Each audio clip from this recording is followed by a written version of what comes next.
தமிழ்நாட்டில் கல்வி கடன் இலக்கு 3000 கோடி ரூபாயாக உயர்த்தப்பட உள்ளதாக கூறியுள்ள உயர்கல்வித்துறை அமைச்சர் விஸ்வநாதன், உயர்கல்வித்துறையில் ஊழலை ஒழிக்க புதிய இணையதளம் தொடங்கப்பட்டுள்ளதாகவும், பிணையில்லா கல்வி கடன் தொகை உயர்வு குறித்து முதலமைச்சர் ஜோசப் விஜய் விரைவில் அறிவிப்பார் எனவும் தெரிவித்துள்ளார்.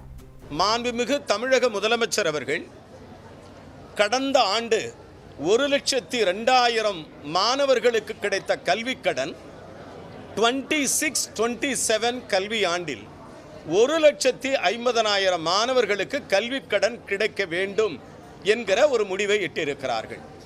கடந்த ஆண்டு 2,600 கோடி சொச்சம் மாணவர்களுக்கு கடனாக கிடைத்தது. இந்த ஆண்டு டார்கெட் தமிழக அரசனோட 3,000 கோடியாக இலக்கு நிர்ணயிக்கப்பட்டிருக்கிறது.